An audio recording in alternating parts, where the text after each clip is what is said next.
Hello everyone, welcome back to CodingTricks. So ఇవాళటి వీడియోలో మనం ఆర్టిఫిషియల్ ఇంటెలిజెన్స్ యొక్క అడ్వాంటేజెస్ ఏంటి అనేది చూద్దాం.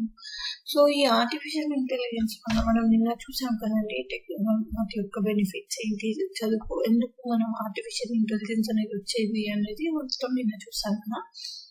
సో ఇవాళ మనం అడ్వాంటేజెస్ అనేది చూద్దాం. ఫస్ట్ అడ్వాంటేజ్ ఏంటి అంటే high accuracy with less errors.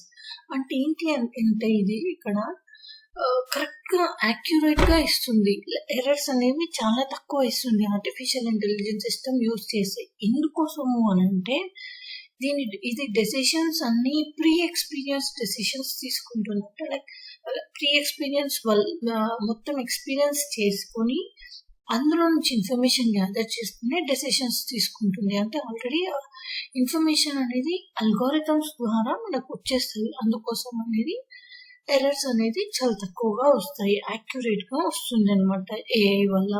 So ఇది ఫస్ట్ అడ్వాంటేజ్. సెకండ్ అడ్వాంటేజ్ ఏంటి అని అంటే హై స్పీడ్.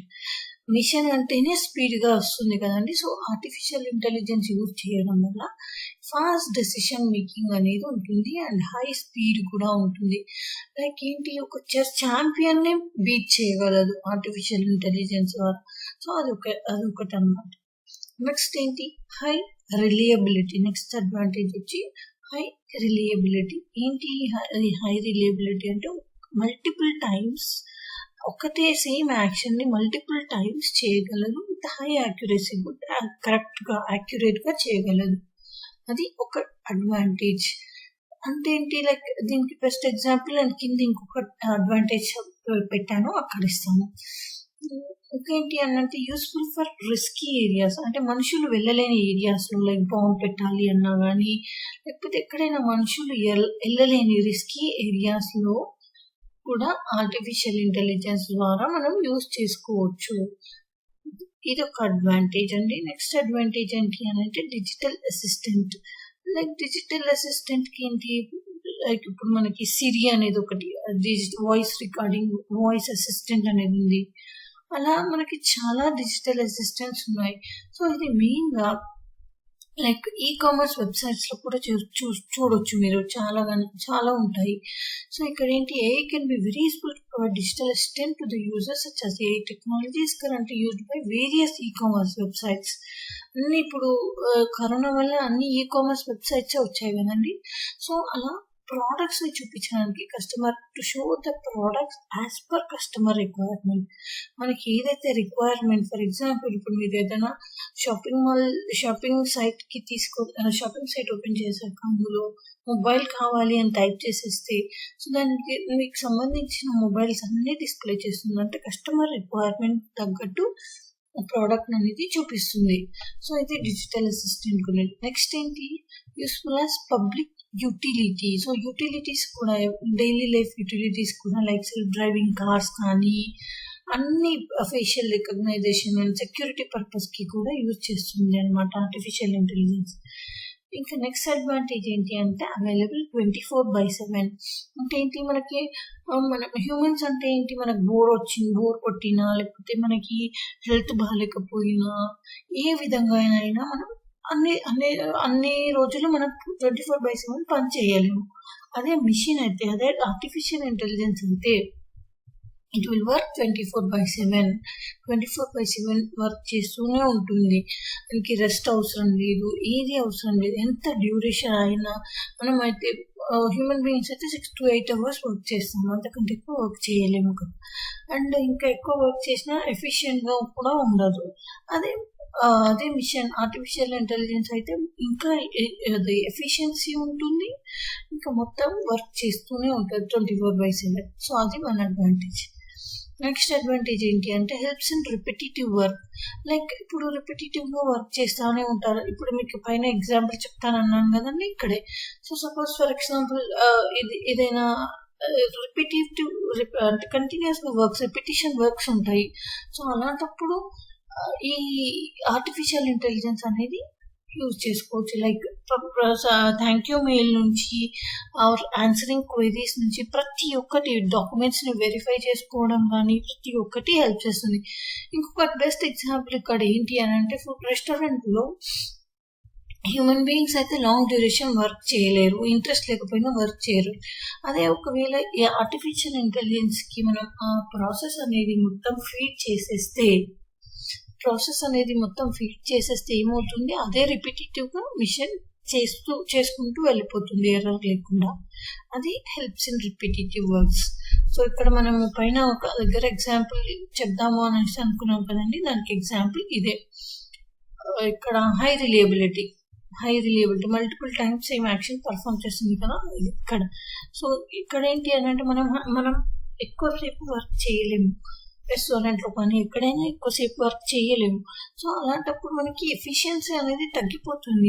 ఈవెన్ మనం వర్క్ చేసినా కూడా క్వాలిటీ అనేది ఉండదు. అదే మిషన్ అయితే ఏమవుతుంది, ఆర్టిఫిషియల్ ఇంటెలిజెన్స్ ద్వారా మనం ఆ టాస్క్ని ఫీడ్ చేసేస్తే, ఆ ప్రాసెస్ని ఫీడ్ చేసేస్తే మిషన్లో అదే ప్రాసెస్ చేసేసుకుంటుంది. దానికి అది ఎంతసేపు అయినా చేసేస్తుంది అనమాట. అది హెల్ప్స్ ఇన్ రిపిటేటివ్ వర్క్స్ అంటే. నెక్స్ట్ ఏంటి, ఫాస్టర్ డెసిషన్స్ చాలా టక్ తీసేసుకుంటుంది, తొందరగా తీసేసుకుంటుంది ఇది మిషన్ కాబట్టి. దానికి ఏం ఎమోషన్స్ అనేది ఉండదు. అదే హ్యూమన్ బీయింగ్స్ అయితే ఏంటి, ఎదుటి వాళ్ళ ఎమోషన్స్ చూస్తుంది, ఆలోచిస్తారు మనిషి అనేది. సో అందుకోసం అనేది డెసిషన్స్ అనేది ప్రాపర్గా తీసుకోలేము, అండ్ దెన్ క్విక్గా తీసుకోలేము. సో అదనమాట ఫాస్టర్ డెసిషన్స్. నెక్స్ట్ ఏంటి, రేషనల్ డెసిషన్ మేకర్.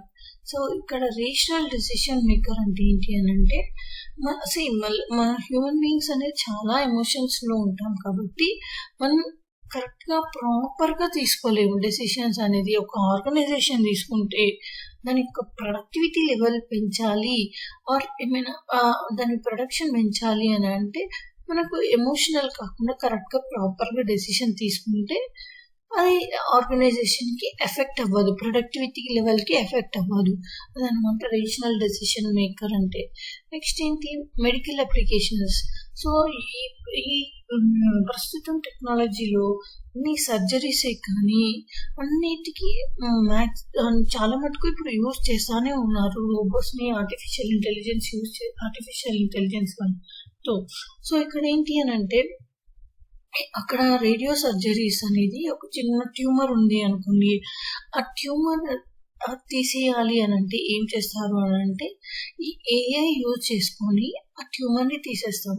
దానివల్ల ఏమవుతుంది అని అంటే, పక్కన ఉన్న సరౌండింగ్ టిష్యూస్ డ్యామేజ్ కాకుండా, ఏమి ఇష్యూస్ లేకుండా సర్జరీ అనేది చేయబడుతుంది. అది ఎట్లా అని అంటే, ప్రొఫెసర్స్కి దానికి ఆల్రెడీ మొత్తం సర్జరీకి ట్రైనింగ్ అనేది తీసేసుకుంటారు అనమాట. తీసుకుని దీనికి ఫీడ్ చేస్తారు, మెడికల్ ప్రొఫెషన్లో అంతా ఫీడ్ చేసేస్తారు అనమాట. ఫీడ్ చేసేటప్పుడు సర్జరీ అనేది చేసేస్తుంది దాన్ని. సో దానివల్ల హెల్త్ రిస్క్స్ అనేది చాలా తగ్గిపోతాయి. డాక్టర్స్కి, పేషెంట్స్కి చాలా హెల్త్ రిస్క్స్ అనేది తగ్గిపోతుంది ఈ అప్లికేషన్ వల్ల. ఇప్పుడు చాలామంది న్యూరాలజిస్ట్ కానీ, నెక్స్ట్ ఆర్థోపెడిక్స్ కూడా యూజ్ చేస్తున్నారు, చాలామంది యూజ్ చేస్తున్నారు ఈ మెడికల్ అప్లికేషన్, ఈ సర్జరీస్ రోబోట్స్తోని.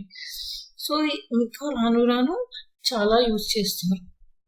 సో ఇదండి మెడికల్ అప్లికేషన్స్ గురించి. నెక్స్ట్ ఏంటి, సెక్యూరిటీ. Improve security. ఎందుకు అని అంటే, టెక్నాలజీ ఇంక్రీజ్ అయ్యే కొద్దీ అది మంచి కంటే మంచితో పాటు చెడుకు కూడా యూజ్ చేస్తున్నారు. దట్ మీన్స్ అంటే గుడ్కి యూజ్ చేస్తున్నారు, బ్యాడ్కి యూజ్ చేస్తున్నారు, అనెథికల్ రీజన్స్కి కూడా, ఫ్రాడ్కి కూడా యూజ్ చేస్తున్నారు. సో అలాంటప్పుడు ఈ సైబర్ సెక్యూరిటీ అనేది అంటే సెక్యూరిటీకి బాగా యూజ్ అవుతుంది ఇది ఆర్టిఫిషియల్ ఇంటెలిజెన్స్తో. నెక్స్ట్ లాస్ట్ అడ్వాంటేజ్ ఏంటి అని అంటే, ఎఫిషియంట్ కమ్యూనికేషన్.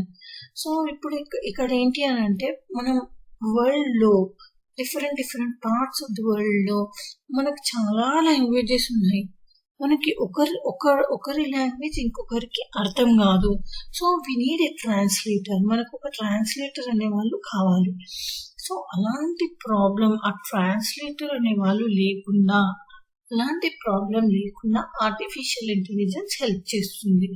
ఎలా అనంటే, న్యాచురల్ లాంగ్వేజ్ ప్రాసెసింగ్ అనేది ఒకటి ఉంటుంది. ఆ సిస్టమ్ ఏంటి అని అంటే, ఆటోమేటిక్గా ట్రాన్స్లేట్ చేసేస్తుంది. ట్రాన్స్లేట్ చేసేసి మనకి ఇస్తుంది. లైక్ దీని బెస్ట్ ఎగ్జాంపుల్ ఏంటి అని అంటే గూగుల్ ట్రాన్స్లేటర్.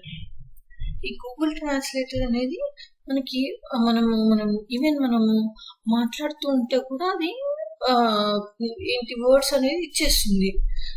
అండ్ అదే విధంగా మనకి ఒక లాంగ్వేజ్ నుంచి ఇంకో లాంగ్వేజ్కి, మనకి ఇంగ్లీష్ నుంచి అరబిక్ కానీ, ఇంకా ఇంగ్లీష్ నుంచి బెంగాలీ కానీ, ఇంక ఏ లాంగ్వేజ్ అయినా, ఫ్రెంచ్ కానీ, జర్మన్ కానీ, ఏ లాంగ్వేజ్ అయినా సరే మనకి మనం ట్రాన్స్లేటర్కి అడిగితే అది ఇచ్చేస్తుంది అనమాట.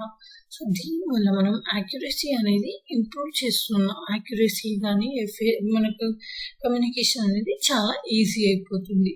ఇవండి ఆర్టిఫిషియల్ ఇంటెలిజెన్స్ వల్ల అడ్వాంటేజెస్. డిసడ్వాంటేజెస్ నెక్స్ట్ వీడియోలో చూద్దాము. That's all for this video. Thank you everyone. I hope you enjoyed this video. Please like, share and subscribe. Thank you. Bye bye.